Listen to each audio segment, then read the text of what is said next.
Friends, তোমরা তোমরা কি এরকম একটা মানে মাছের ঝোল পাতলা খেতে চাও? তো এরকমই ঝটপট যে কোনো মানে বাড়িতে লোক আসলে, আত্মীয় স্বজন যেই আসুক, সুন্দর করে এরকম ঝটপট একটা মাছের ঝোলের রেসিপি করে নিতে পারবে, একদম পাতলা ঝোল। তো তোমরা যদি এরকম করতে চাও তো ঝটপট রেসিপিটা দেখে নাও।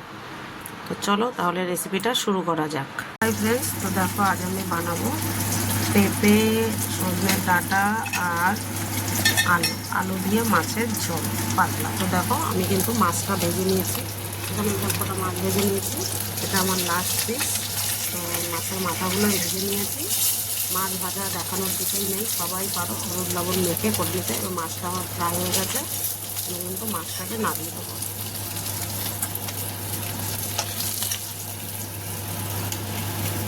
তো এবার আমি দেখো অনেকটাই তেল আছে, আমি এই তেলের মধ্যে কিন্তু কেটে রাখা আলু, পেঁপে আর সজনে ডাঁটাটা দিয়ে দেবো।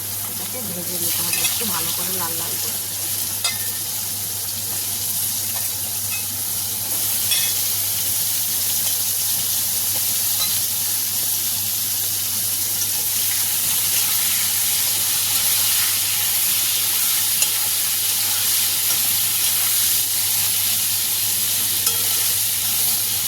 এটাকে কিন্তু সুন্দর করে ভেজে নিতে হবে লাল লাল করে। তো দেখো বন্ধুরা, আমি এখানে 6 থেকে 7টা কাঁচা লঙ্কা দিয়েছি। এগুলো কিন্তু বেলডাঙার লঙ্কা, বেশি দেওয়ার দরকার নেই, কিন্তু বেলডাঙার লঙ্কাতে খুব ঝাল হয়, অল্প দিলেই হয়ে যাবে। সুন্দর করে একটু লাল লাল করে ভেজে নিতে হবে, তবে গিয়ে তরকারিতে টেস্ট আসবে। তো দেখো বন্ধুরা, আমার কিন্তু সবজিটা সুন্দর করে ভাজা হয়ে গেছে। এবার কিন্তু আমি একটু মশলা অ্যাড করে দেবো, এরকম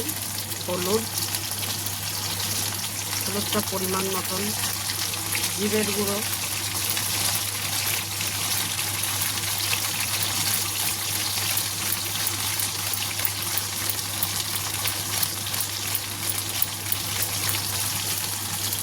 আর দেবো স্বাদ মতো লবণ।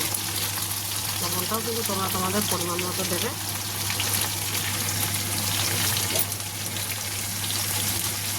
দেওয়ার পরে কিন্তু এখানে আমি সামান্য জল অ্যাড করবো,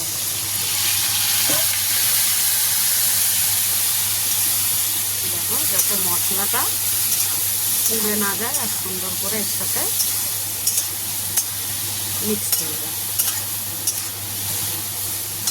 তো দেখো বন্ধুরা, আমার আলুটা ভাজতে ভাজতে কিন্তু সিদ্ধ হয়ে গেছে, দেখতে পাচ্ছ, এই দেখো। আর মশলাটাও কষানো হয়ে গেছে।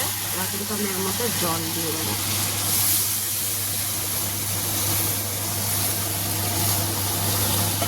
পরিমাণ মতো জল দিয়ে দিয়েছি। এবার এটাকে আমি ঢাকা দিয়ে দেবো।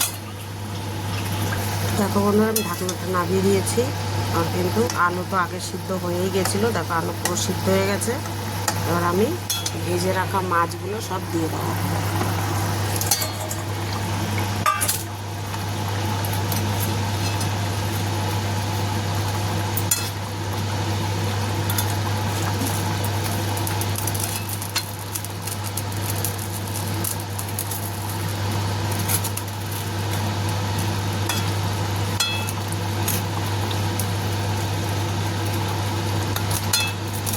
দেখতে পাচ্ছ, মাছগুলো দিয়ে একটু ফুটিয়ে নামিয়ে নেবো, তরকারিটা ফোড়ন দেবো।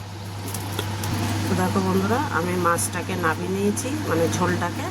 আমি কড়াইটা চাপিয়ে দিয়েছি, কড়াই গরম হয়ে গেছে। আমি ওই কড়াইতে একটু তেল দিয়ে দেবো,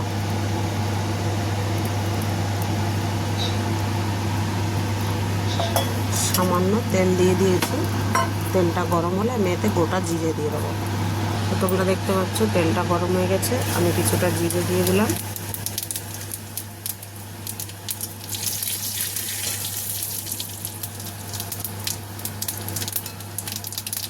জিরেটা দেখো একদম সুন্দর ভাজা ভাজা করে নেবো। তো দেখো জিরেটা ভাজা হয়ে গেছে, আমি এই জিরেটাকে তুলে নেব।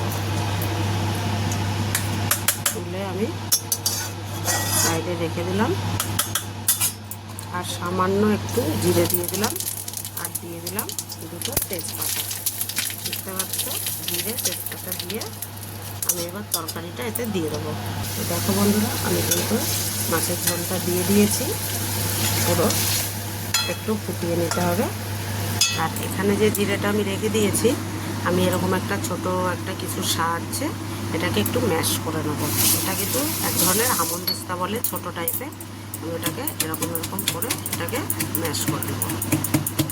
তো দেখো আমি কিন্তু জিরেটা ম্যাশ করে নিয়ে এরকম করে সুন্দর করে নিয়েছি। দেখো তোমরা এটাকে যে কোনো কিছুতে বেলনি চাকিতেও পিষে নিতে পারো, শিলনোড়ায়ও বেটে নিতে পারো, কোনো অসুবিধা নেই। আমার কাছে ওটা ছিল, ওটা শর্টকাট তাই করেছি। এবার এদিকে ঝোলটাও কিন্তু দেখো পুরো আমার কমপ্লিট। এবার আমি ঝোলটাকে এই গামলাতে নামিয়ে দেবো।